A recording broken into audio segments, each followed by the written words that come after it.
Hemos hecho un recorrido a través del libro de Apocalipsis, desde el capítulo 1, versículo 1 hasta el capítulo 20, que concluimos en la sección anterior.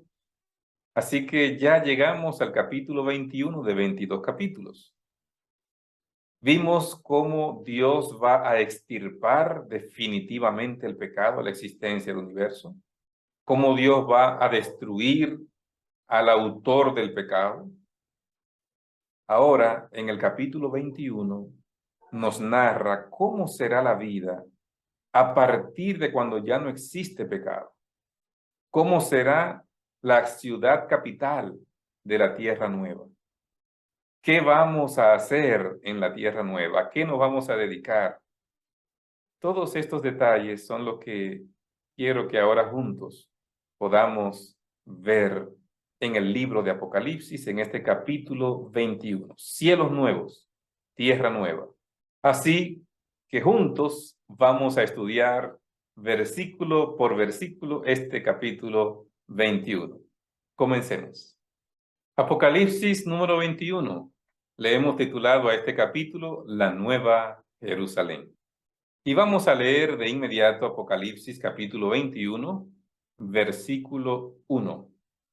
Vi un cielo nuevo y una tierra nueva, porque el primer cielo y la primera tierra pasaron, y el mar ya no existe más. Lo primero que Juan está mirando en este capítulo 21, recuerden, ya dejamos atrás el lago de fuego y azufre que destruye el pecado. Ahora ve un cielo nuevo y una tierra nueva.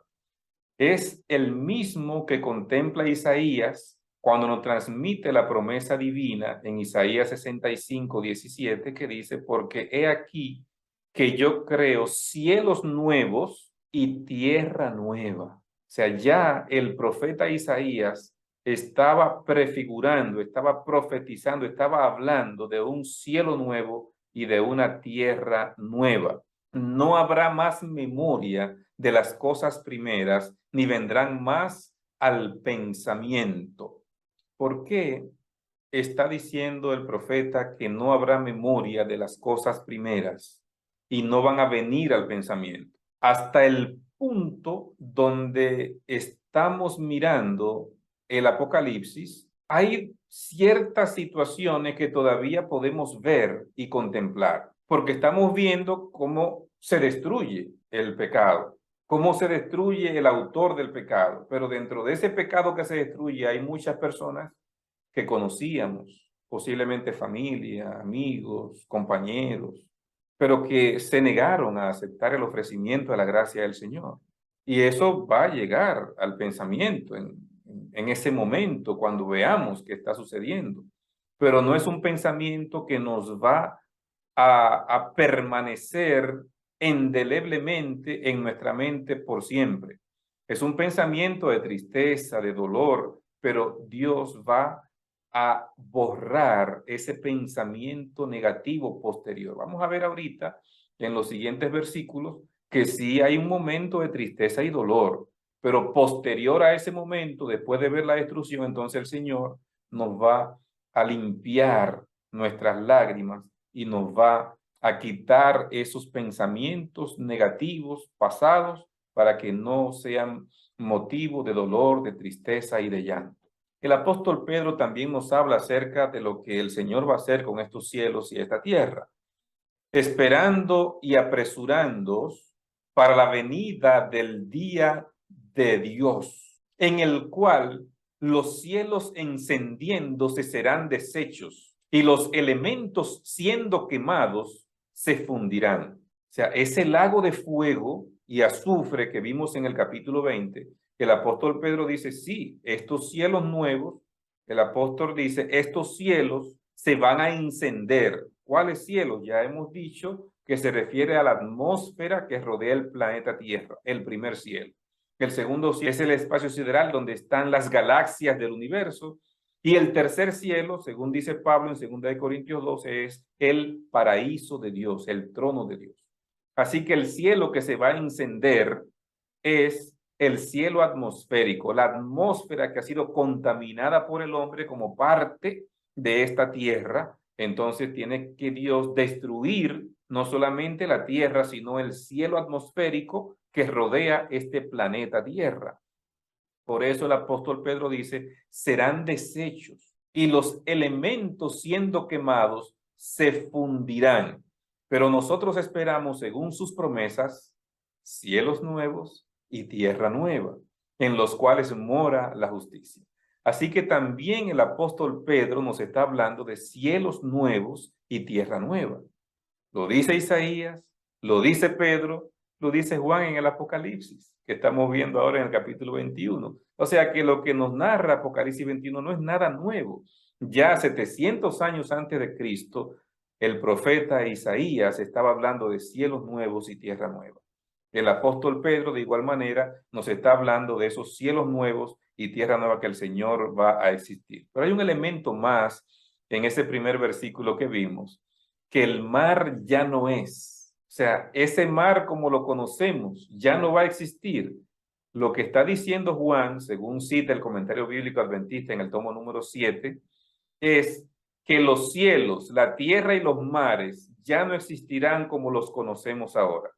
Dios va a crear cielos nuevos y tierra nueva, pero entonces el mar ya no va a existir. Esas grandes masas, volúmenes extensísimos de agua que separan los continentes del planeta no van a existir más. Cuando Dios creó al hombre, no existían esos grandes volúmenes de masa de agua. Génesis 2:10 dice, y salía del Edén un río para regar el huerto, y de allí se partía en 4 brazos. O sea, la Biblia nos presenta que al principio no habían esos volúmenes tan inmensos de agua. A partir de cuando se hicieron esos grandes volúmenes, que son los grandes océanos, los mares que separan hoy los continentes, a partir del diluvio. Pero, o sea, es importante saber que la tierra perdió su estructura después del diluvio, no fue la misma tierra. Así que esos grandes mares que se formaron a partir del diluvio ya no van a existir más. Así lo está diciendo el Apocalipsis. Y una pregunta que se hacen algunas personas es, ¿y no menciona la Biblia que habrá un mar de vidrio? Vamos a leer el versículo que se utiliza en este sentido para que podamos explicarlo. Y delante del trono, estamos leyendo Apocalipsis 4:6, había como un mar de vidrio, semejante al cristal, y junto al trono y alrededor del trono, 4 seres vivientes llenos de ojos delante y detrás. O sea, fíjense que aquí está mencionando que el trono de Dios, en lo que lo rodea, delante del trono, lo que se ve es un mar de vidrio como el cristal. No está diciendo que habrá un mar. Lo que está diciendo es, así como se ve el mar, así se va a ver el trono de Dios. Delante del trono se ve ese aspecto, pero es como un cristal que está mezclado con fuego. Lo que se ve es el trono de Dios resplandeciendo con la gloria de Dios. Yo quiero que veamos también el Apocalipsis capítulo 15, verso 2. Vi también como un mar de vidrio mezclado con fuego, y a los que habían alcanzado la victoria sobre la bestia y su imagen y su marca y el número de su nombre, en pie sobre el mar de vidrio con las arpas de Dios. O sea, no es un mar. Lo que sucede es que lo que estamos viendo de estos salvados delante del trono de Dios es ese resplandor de la gloria de Dios, cómo se contempla en la presencia misma de Dios delante de su trono. O sea, es como un cristal tan prístino que se ve como que está mezclado con fuego. Ese fuego es la gloria de Dios que se refleja en el cristal donde está sentado el trono de Dios.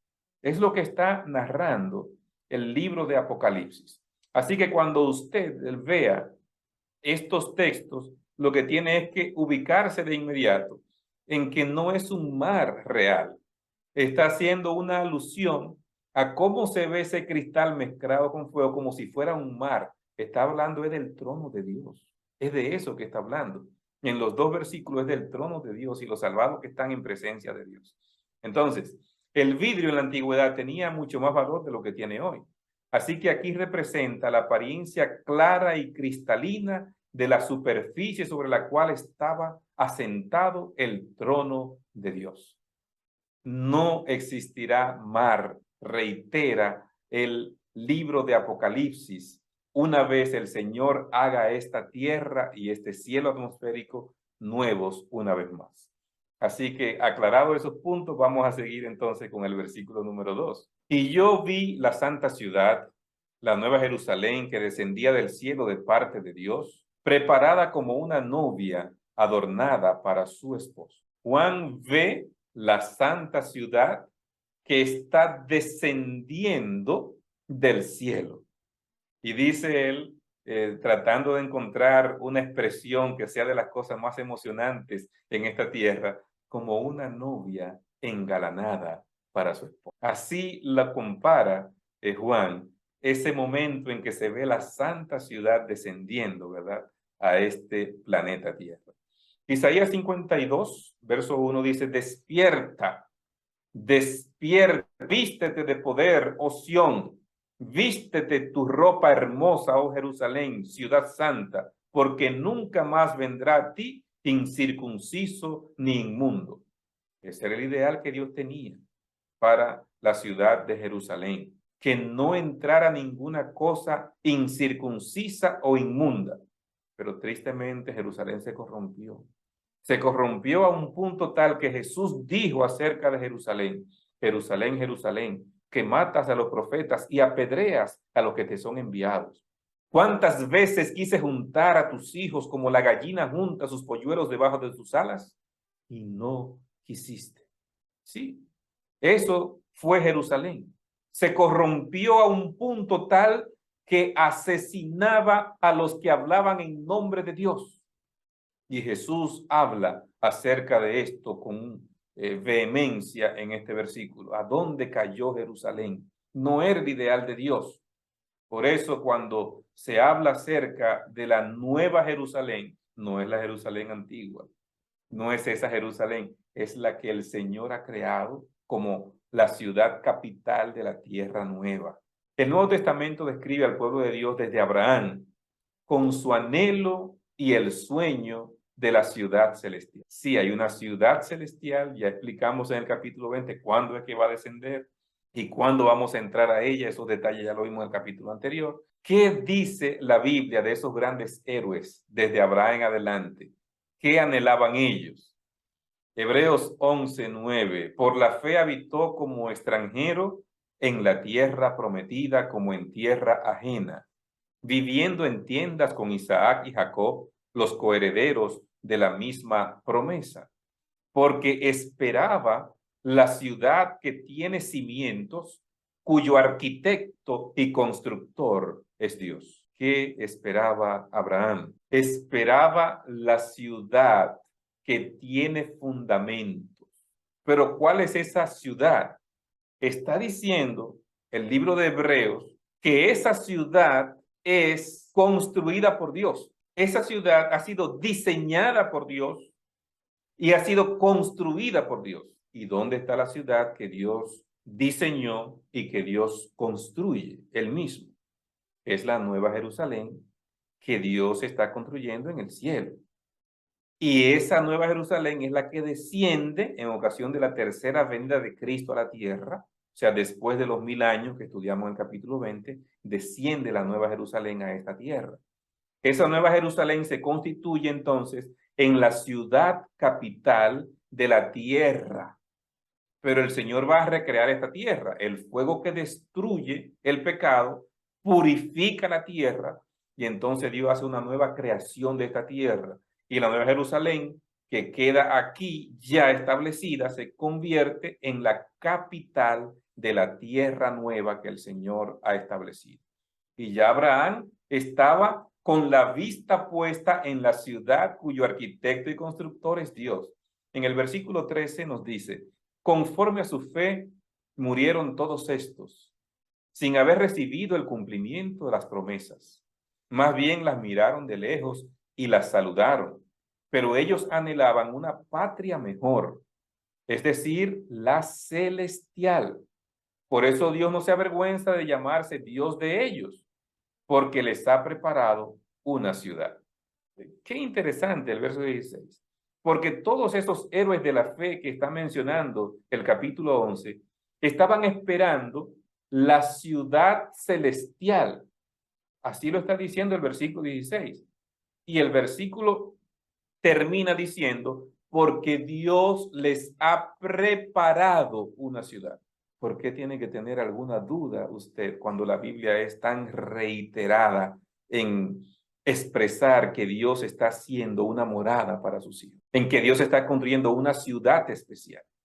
Hay tantas evidencias en los profetas del Antiguo Testamento, en el Nuevo Testamento, cómo la Biblia está señalando que esos profetas mismos estaban con la vista puesta en esa ciudad celestial. No estamos hablando de cuentos de hadas, estamos hablando de realidades, realidades que podemos evidenciarlas por el testimonio inequívoco de esos hombres santos de Dios que hablaron siendo inspirados por el Espíritu Santo. Hebreos capítulo 12, verso 22 dice, sino que os habéis acercado al monte de Sión, a la ciudad del Dios vivo, Jerusalén la celestial, a la compañía de muchos millares de ángeles. Así que Hebreos también nos está hablando de la Jerusalén celestial. Cuando hablamos de la Nueva Jerusalén, es esa ciudad que esperaban los profetas. Es esa ciudad que está diciendo el apóstol Pablo en Hebreos 12, la ciudad del Dios vivo, la Jerusalén celestial. Esa Jerusalén, esa es la que esperamos, es esa ciudad. Qué extraordinario. O sea, no tengamos ninguna duda de cómo la Biblia nos está hablando acerca de ese lugar que el Señor ha preparado.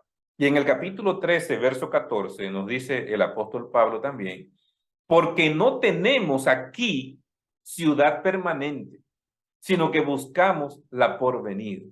¿Cuál es la ciudad que esperamos? La ciudad celestial. La ciudad que ha de venir. ¿Cuándo ha de venir? Después del milenio bíblico. Así que la palabra de Dios en reiteradas ocasiones nos está hablando acerca de esta gran ciudad. Pasamos al versículo 3 de nuestro libro de Apocalipsis, capítulo 21. Y oí una gran voz del cielo que decía, he aquí el tabernáculo de Dios con los hombres, y él morará con ellos, y ellos serán su pueblo, y Dios mismo estará con ellos como su Dios. El tabernáculo de Dios con los hombres. Y la pregunta obligada es, ¿un tabernáculo en el cielo? Porque el tabernáculo era el santuario portátil que había en el Antiguo Testamento, que después fue cambiado por el templo de Salomón, que después se convirtió en el templo de Zorobabel, que después se convirtió en el templo de Herodes, que fue el templo que Jesús visitó. Pero ese tabernáculo era portátil, era una tienda desarmable, la desarmaban, la armaban, se establecían aquí, volvían y la desarmaban. Era una tienda portátil. Pero dice aquí, el tabernáculo de Dios. ¿Es que hay un tabernáculo en el cielo? Repasemos lo que dice Éxodo 40:34. Entonces una nube cubrió el tabernáculo de reunión y la gloria de Jehová llenó el tabernáculo. ¿En qué sentido estamos viendo que se utiliza en Éxodo 40:34 el tabernáculo? Justamente Dios mandó hacer un tabernáculo para morar con su pueblo, para yo habitar en medio de ellos. Y harán un santuario para mí, Éxodo 25:8 y 40, y yo habitaré en medio de ellos. Dios tenía el anhelo de habitar en medio de su pueblo. Y cuando se construye el tabernáculo, entonces Dios vino a cumplir lo que había dicho, la promesa que había hecho. Yo habitaré en medio de ellos. Así que cuando se construye el tabernáculo, dice, una nube cubrió el tabernáculo de reunión y la gloria de Jehová llenó el tabernáculo. Entonces, cuando está hablando del tabernáculo de Dios en el cielo, lo que está diciendo es que la gloria de Dios se va a manifestar y ya nosotros no necesitaremos de un lugar para encontrarnos con Dios, porque vamos a estar mirando a Dios cara a cara. Ya no necesitamos de un santuario, de un lugar específico para nosotros poder encontrarnos con Dios, porque vamos a poder estar directamente con Él.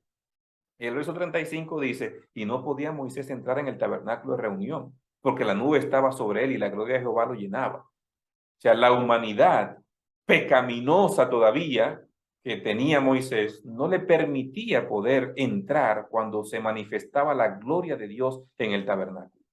Pero esto no va a suceder ahora en el tabernáculo celestial, porque es que Dios va a hablar directamente con nosotros, vamos a hablar con Él cara a cara, vamos a verle directamente. Dios y la humanidad no estarán más separados.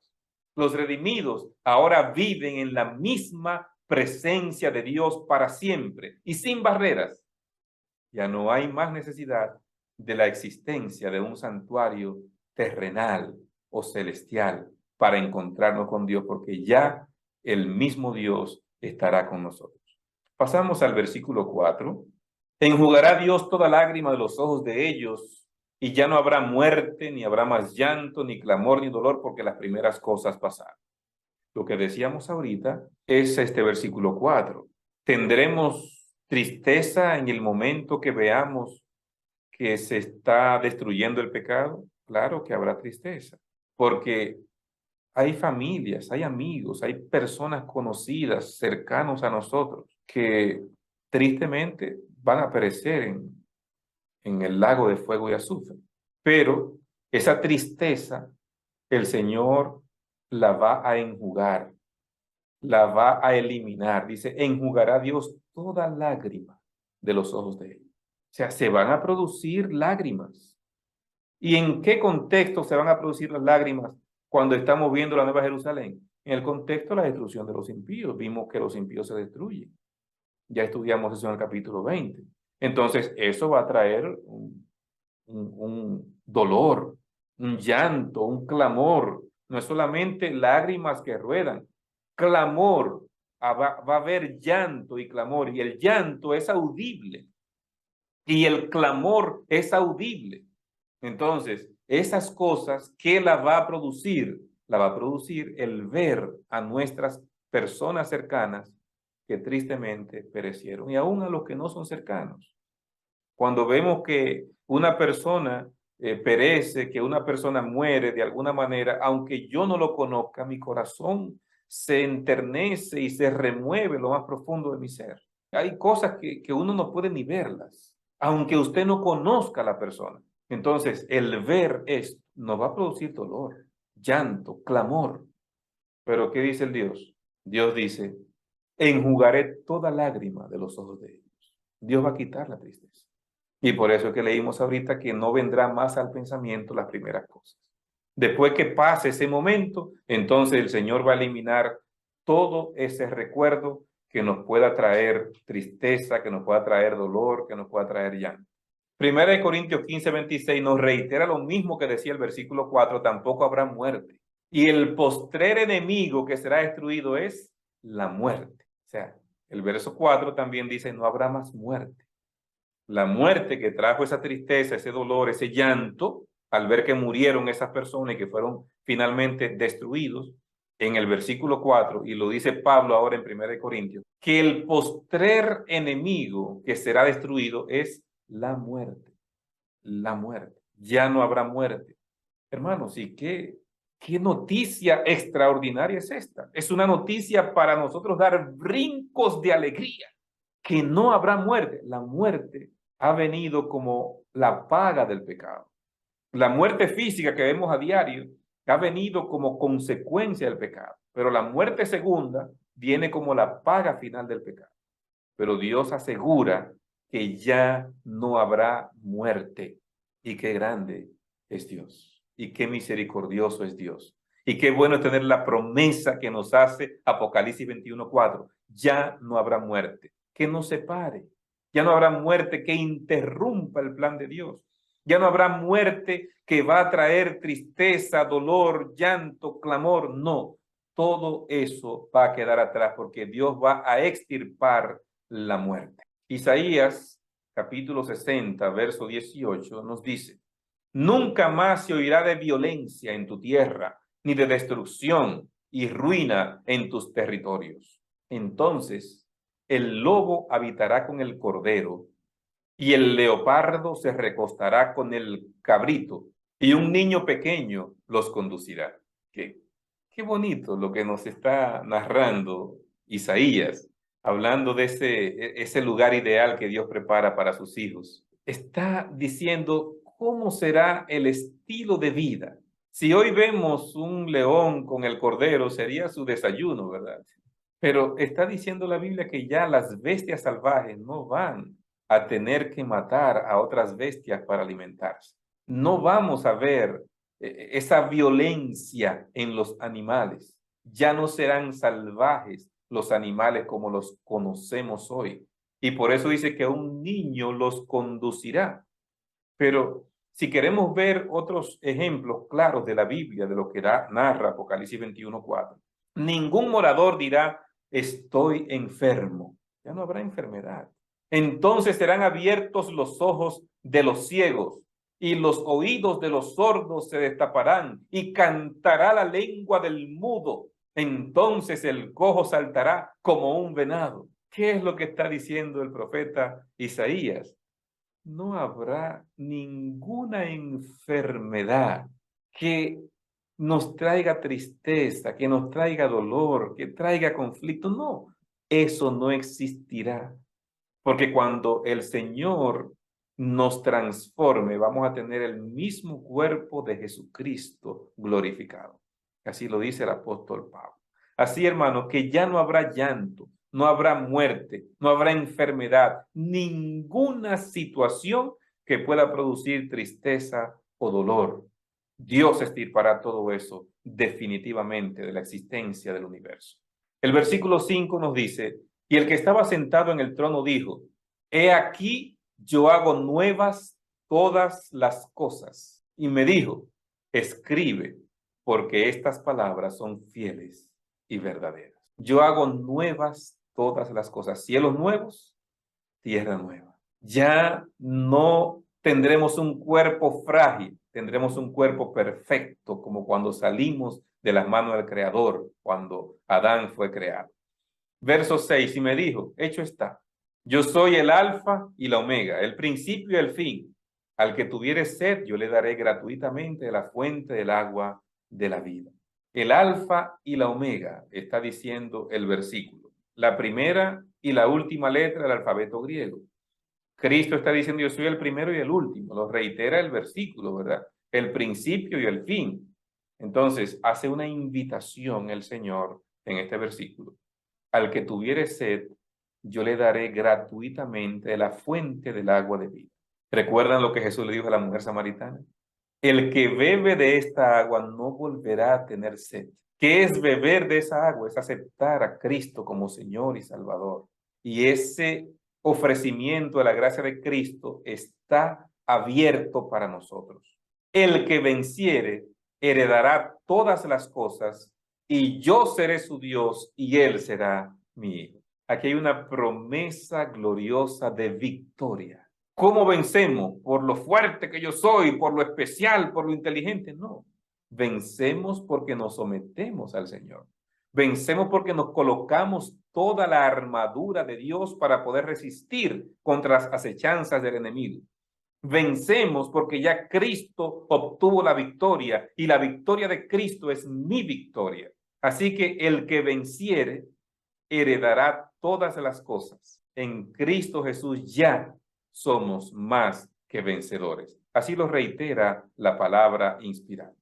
Así que la nueva Jerusalén se convierte ahora en la ciudad capital.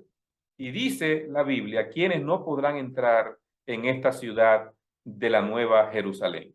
Pero los cobardes e incrédulos, los abominables y homicidas, los fornicarios y hechiceros, los idólatras y todos los mentirosos tendrán su parte en el lago que arde con fuego y azufre, que es la muerte segunda, de lo que ya trató el capítulo anterior.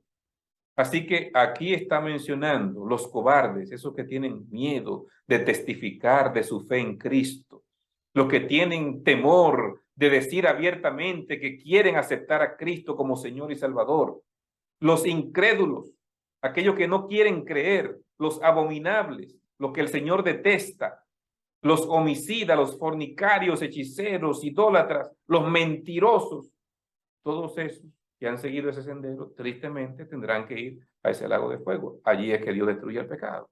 Entonces, eso no van a poder entrar en la tierra nueva, ni en la nueva Jerusalén. Como explicamos en el capítulo anterior, no es un lago de fuego y azufre que va a quemar y arder eternamente y por siempre. Ya explicamos algunos de esos versículos para que podamos entender cómo se usaban esas expresiones.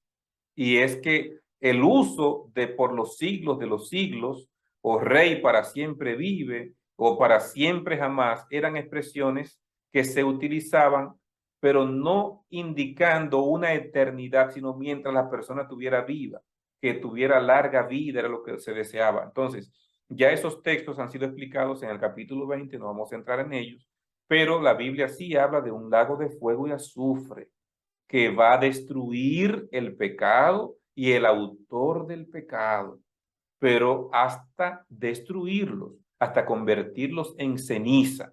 Si quiere ver esos detalles, entonces le invito a ver el capítulo anterior donde lo estudiamos.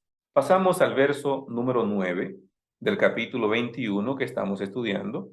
Vino entonces a mí uno de los 7 ángeles que tenían las 7 copas llenas de las 7 plagas postreras y habló conmigo diciendo, ven acá, yo te mostraré la desposada, la esposa del Cordero.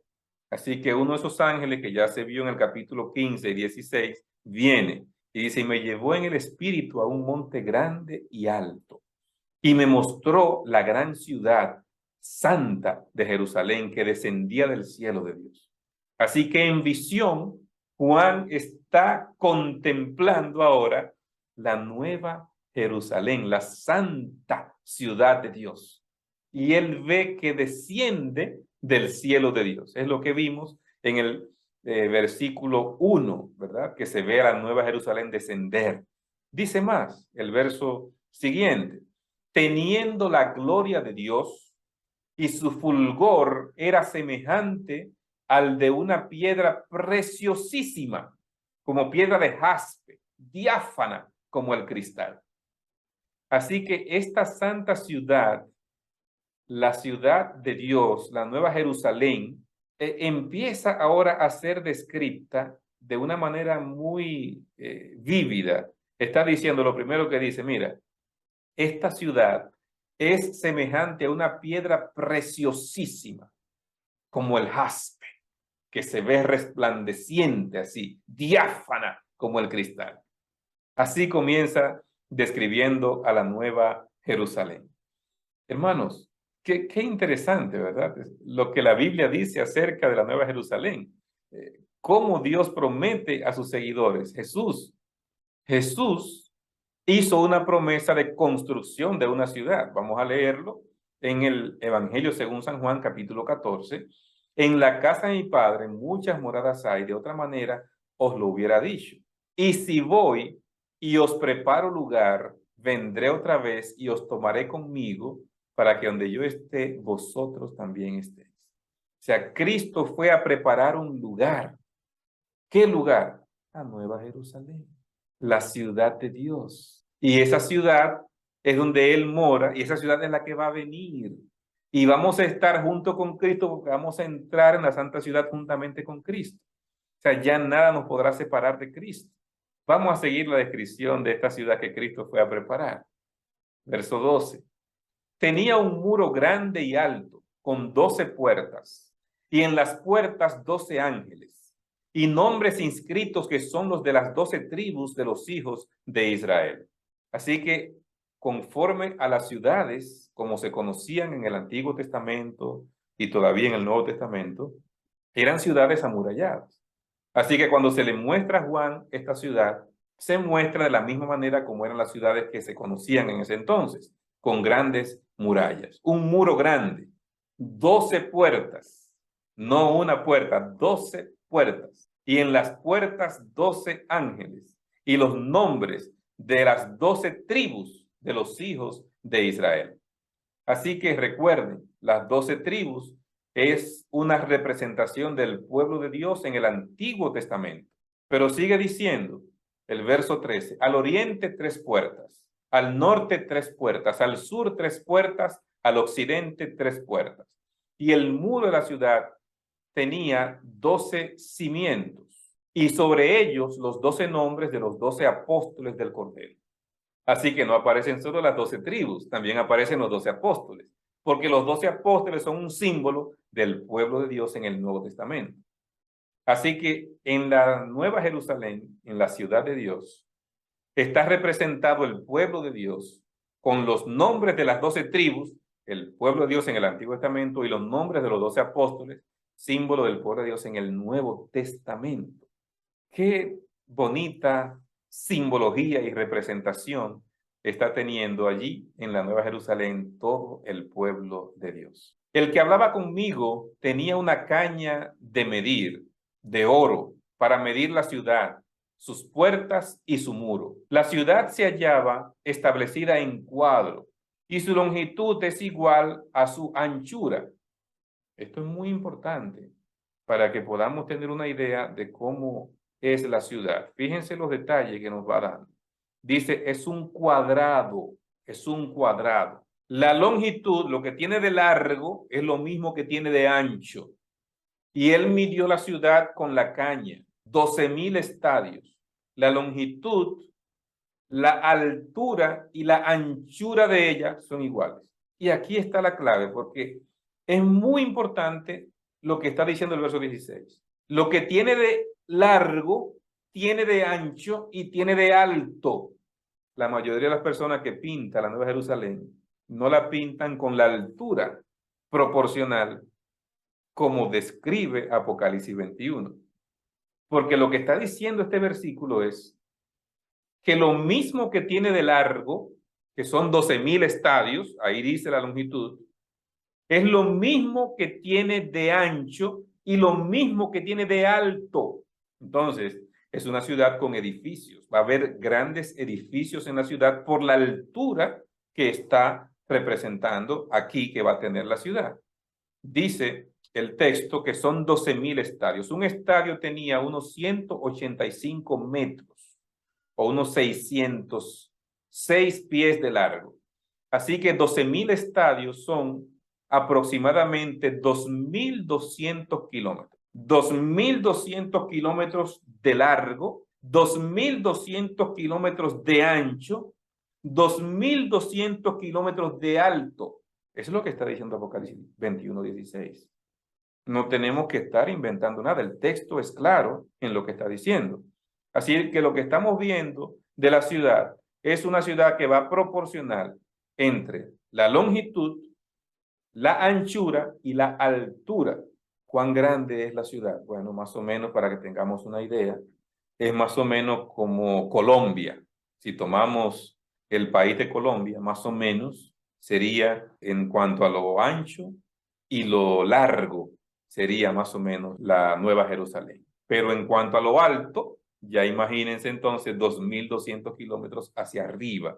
O sea que va a ser una ciudad extremadamente grande.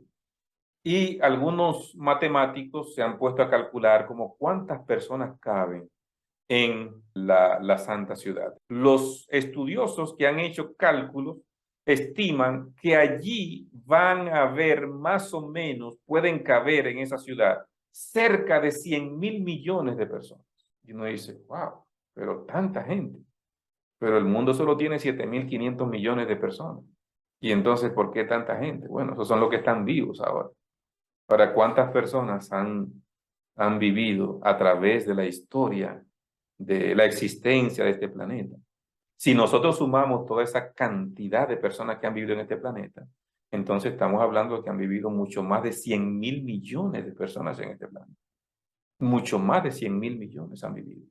Así que cuando nosotros miramos lo que está diciendo esta ciudad, el Señor ha hecho provisión para que todo aquel que en él crea no se pierda, mas tenga vida eterna. Hay una provisión para salvar a la mayoría de las personas que han pisado este planeta Tierra. ¿Cómo nosotros nos imaginamos la nueva Jerusalén? Tenemos que imaginarla conforme a lo que va diciendo la palabra de Dios. Apocalipsis 21:17 sigue diciendo, midió su muro 144 codos de medida de hombre, la cual es de ángel. 144 codos, recordamos que la distancia desde el codo hasta la punta de tus dedos, esa distancia, ¿verdad? Es la que se toma como un codo. Así que si calculamos, era más o menos casi medio metro, 0,45. Entonces, si multiplicamos 144 por 0,45, nos da en pies más o menos 210 pies de altura. Y una persona promedio tiene 5,8, 5,10, algunos llegan a 2 metros. Imagínense la altura que va a tener el muro de la ciudad, solamente el muro. Y eso no es mucho comparado con el tamaño que va a tener la ciudad. Así que así describe el capítulo 21 el muro, 144 codos que equivalen a 200 pies de altura. Isaías 65:21 dice, edificarán casas y las habitarán, plantarán viñas y comerán de su fruto. Tenemos que ver dos aspectos de la descripción de lo que va a pasar en la tierra nueva. Una es lo que va a suceder dentro de los muros de la Nueva Jerusalén. Y otra, lo que va a pasar fuera de los muros. Dentro de los muros tendremos cada uno nuestro apartamento, donde vamos a venir cada sábado a adorar, de mes en mes, y de sábado en sábado vendrá toda carne a adorar delante de mí. Establece la palabra de Dios. Entonces, vamos a venir cada sábado a adorar en la Nueva Jerusalén. Pero fuera de los muros de la ciudad, vamos a tener nuestro terreno, cada uno. Y cada uno podrá diseñar su casa. Dice el texto, edificarán casas y las habitarán, plantarán viñas y comerán de su fruto. Así que en su terreno usted va a hacer sus plantaciones, usted va a tener su casa, usted podrá poner su ingenio a volar y ver cómo será el diseño de la casa que yo quiero tener en la tierra nueva. Y entonces cada sábado dejamos nuestra casa y venimos a adorar al Señor.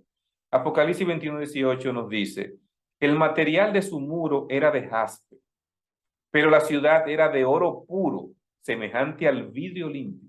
Así que, aunque el muro es jaspe, una piedra preciosísima, la ciudad es de oro puro. Imagínense la ciudad de oro. La Nueva Jerusalén, dice Apocalipsis 21:18, es de oro puro. No que tantos quilates, no, oro puro. Así lo establece la palabra de Dios. ¿Se imaginan ustedes ese escenario en nosotros ver toda una ciudad completa hecha de oro? Y los cimientos del muro de la ciudad estaban adornados con toda piedra preciosa. El primer cimiento era jaspe, el muro, ¿recuerdan? El segundo cimiento, zafiro. El tercero, ágata. El cuarto, esmeralda. El quinto, ónice. El sexto, cornalina. El séptimo, crisólito. El octavo, berilo. El noveno, topacio. El décimo, crisopraso. El undécimo, jacinto. El duodécimo, amatista. Algunas de estas piedras preciosas no las conocemos, pero vamos a tratar de verlas, por lo menos para que tengamos una idea. Tomé estas fotos en una visita a un museo que hice allí en Washington, D.C. y me pareció, ¿verdad?, que eran preciosísimas estas piedras, muy bonitas, pero no son piedras preciosas como las que estamos mencionando, pero son piedras que se ven muy bonitas, muy lindas. Claro, hay otras piedras preciosas como la que estamos viendo aquí en la pantalla.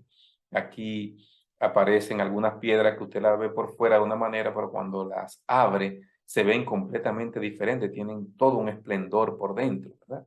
Entonces, si usted nota, esta piedra que está mencionando aquí es el amatista. Este amatista, cuando lo ve por dentro, tiene ese esplendor resplandeciente en un color púrpura, resplandeciente, destella. Así Esta foto la hice en esa visita que hice a ese Museo de Historia Natural. Interesantísimo, ¿verdad? Ver el esplendor de algunas piedras que existen en este planeta. Ahora vamos a ver cuáles fueron esas 12 piedras que está mencionando. Las 12 piedras que utilizaba el sumo sacerdote en el pectoral. Ustedes recuerdan que el sumo sacerdote tenía en su vestimenta un pectoral donde tenía 12 piedras. 12 piedras. ¿Cuáles eran? Topacio, esmeralda, zafiro, jacinto, ágata, amatista, berilo, ónice, jaspe, sardio, carbunclo y diamante. Eran las 12 piedras que tenía en el pectoral el sumo sacerdote. Ahora, ¿cuáles son las 12 piedras que menciona que va a tener como fundamento la Nueva Jerusalén?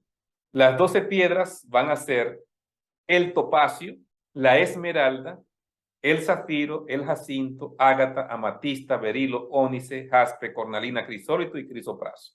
¿Qué notan? Casi todas las piedras que tenía el sumo sacerdote en el pectoral son las piedras que tiene como fundamento la Nueva Jerusalén. Piedras preciosísimas, como la podemos ver y la podemos vislumbrar en la imagen que tenemos aquí en la pantalla. Las 12 puertas eran 12 perlas. Cada una de las puertas era una perla.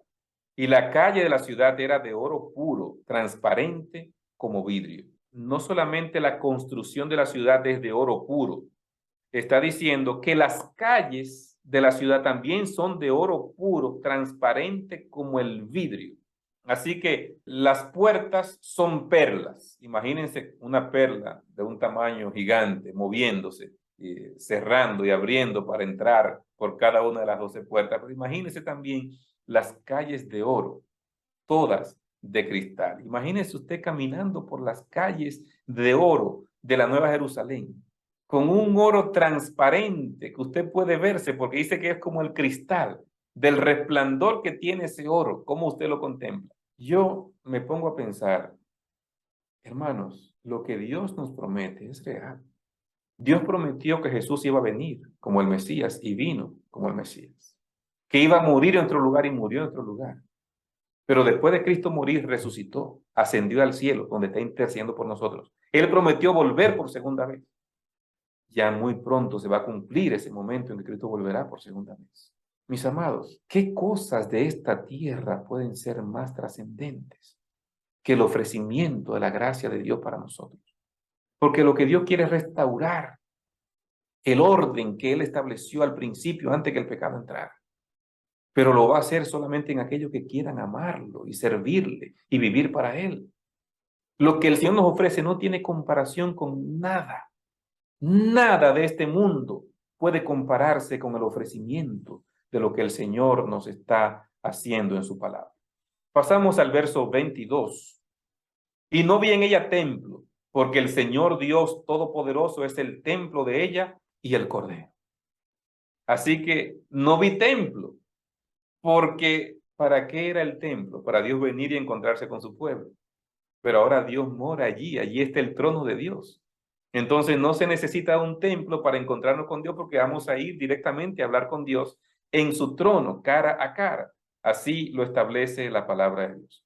La ciudad no tiene necesidad de sol ni de luna que brillen en ella porque la gloria de Dios la ilumina y el Cordero es su lumbrera. Algunas personas quieren tomar este texto y aplicarlo para toda la tierra nueva. No. Esto que está diciendo aquí es para la santa ciudad, para la Nueva Jerusalén. Y yo creo que si leemos el versículo lo entendemos claro. La ciudad no tiene necesidad del sol ni de luna. Ahora, en la tierra nueva, ¿habrá sol y luna? Sí, habrá sol y luna. Y habrá un anochecer y un amanecer en la tierra nueva, en la casa que vamos a tener, en la finquita que cada uno vamos a tener. Pero en la santa ciudad, en la Nueva Jerusalén, no va a haber necesidad de sol ni de luna. ¿Por qué? Porque la gloria de Dios ilumina esa ciudad. El Cordero es lumbrera, la gloria de la majestad de Cristo ilumina la santa ciudad. Entonces allí no se necesita de sol ni de luna. En la noche no se va a ver noche en la santa ciudad. Se va a ver noche en la tierra nueva, pero no en la santa ciudad, porque en la presencia de Dios no hay oscuridad, porque la gloria de Dios se manifiesta. Verso 24. Y las naciones que hubieren sido salvas andarán a la luz de ella, y los reyes de la tierra traerán su gloria y honor a ella. Qué lindo es ver que sí hay naciones que van a servir al Señor, que van a seguir al Señor. Hay reyes, sí, desde Nabucodonosor, que, bueno, tuvo que pasar por grandes experiencias para poder humillar su corazón delante de Dios. Pero sí habrá también otros reyes grandes, poderosos de este mundo, que van a aceptar al Señor. Claro, Apocalipsis capítulo 6 dice que los capitanes, los reyes, los poderosos, los ricos que han puesto su confianza en sus riquezas y en su poder, van a estar escondiéndose cuando Cristo venga y diciendo a las piedras, a los montes, cae sobre nosotros. Pero hay también ricos, reyes, poderosos, que han humillado su corazón delante de Dios, que el Señor los va a salvar y por eso van a tener presencia en la santa ciudad. Sus puertas nunca serán cerradas de día, pues allí no habrá noche. No tiene que decir tampoco de noche, porque recuerden que la gloria de Dios va a estar allí y por eso no habrá noche en la santa ciudad, en la nueva Jerusalén. Y llevarán la gloria y la honra de las naciones a ella. Esas personas que han sido salvadas, pues van a llevar eso a la nueva Jerusalén y gozarse y testificar. El verso 27 nos dice, no entrará en ella ninguna cosa inmunda o que haga abominación y mentira, sino solamente los que están inscritos en el libro de la vida del Cordero. Recordamos que la Biblia menciona varios libros, libro de memoria, Malaquías 3:16, Apocalipsis 20:12, habla de que los muertos fueron juzgados por lo que estaba en los libros según sus obras, así que hay un libro del registro de los pecados, donde están allí las personas que no aceptaron el ofrecimiento de la gracia de Dios. Y se reitera en muchos textos de la Biblia como este, que está el libro de la vida, y para poder inscribirnos en el libro de la vida del Cordero hay que aceptar a Jesucristo como el Cordero que fue inmolado para mi perdón y para mi salvación. Entonces, nada inmundo, nada abominable, nada de mentira. Hay que tener cuidado con el pecado de la mentira, un pecado al que recurrimos muy frecuentemente para salir de situaciones difíciles, pero un pecado muy peligroso. Hay que tener mucho cuidado. La Biblia hace mucho énfasis con este tema de la mentira, especialmente en el Apocalipsis, la menciona varias veces. Hay que tener mucho cuidado con esos pecados que parecen colarse imperceptiblemente en el día a día. Mucha atención con ese tipo de situaciones, hermanos. Tenemos que ser veraces siempre, todo el tiempo, como lo establece la palabra de Dios. Así que imaginemos esa nueva Jerusalén, esa ciudad de Dios, toda de oro, Cristo morando en ella, todos los salvados viniendo de mes en mes y de sábado en sábado a adorar en la nueva Jerusalén.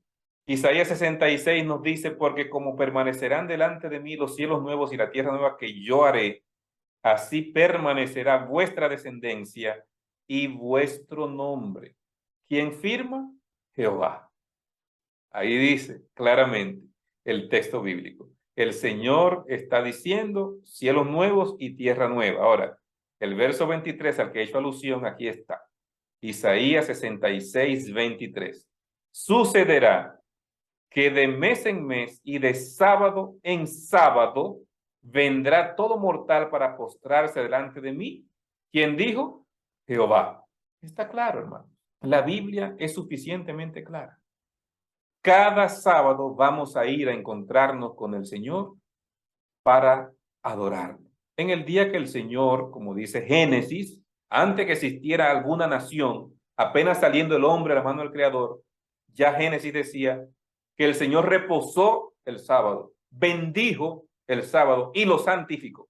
Tres características que hacen el sábado un día único. Y en la tierra nueva vamos a venir cada sábado a adorar delante del Señor. Los rescatados de Jehová volverán y entrarán en Sión con cánticos. y sobre sus cabezas habrá alegría perpetua. Alcanzarán gozo y alegría y huirán la tristeza y el gemido. Tenemos que alabar a Dios, acostumbrarnos desde ya a alabar, a bendecir, a glorificar el nombre de Dios, porque en la tierra nueva vamos a estar constantemente alabando, bendiciendo y glorificando a Dios. Y cada sábado, cuando vengamos a encontrarnos con Jesús y adorarlo, vamos a honrar, bendecir, glorificar, exaltar ese nombre de Cristo Jesús.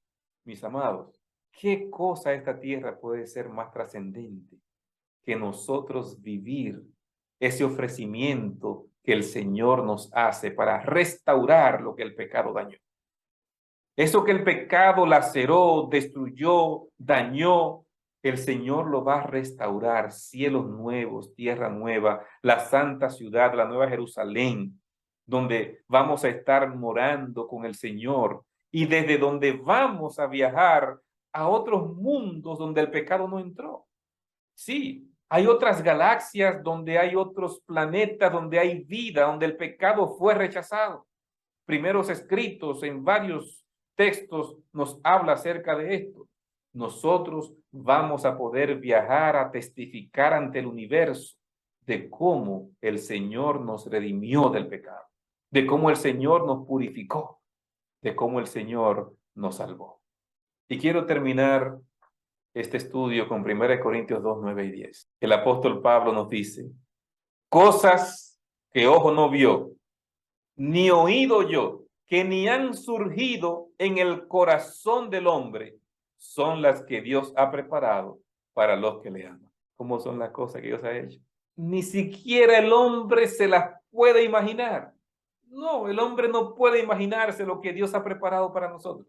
¿Cómo será el momento cuando el Señor coloque las coronas en cada hijo suyo? ¿Cómo estará el trono de Dios en el mismo centro?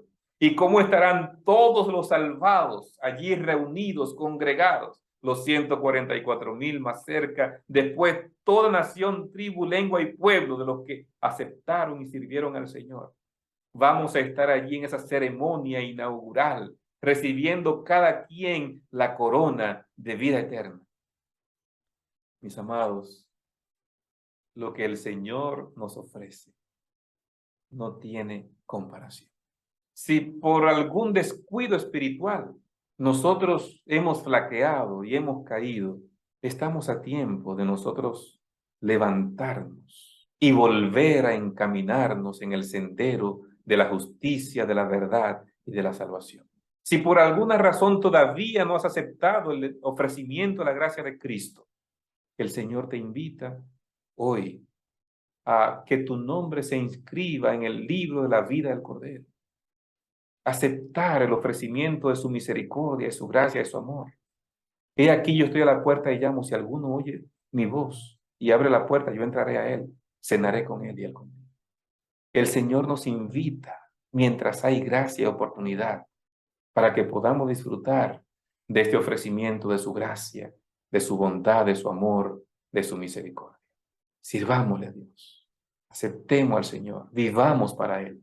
Dios quiere darte salvación, vida eterna y este lugar que Él fue a preparar para ti y para mí. ¿Quieres tú aceptar el ofrecimiento de la gracia de Cristo? Que Dios te bendiga.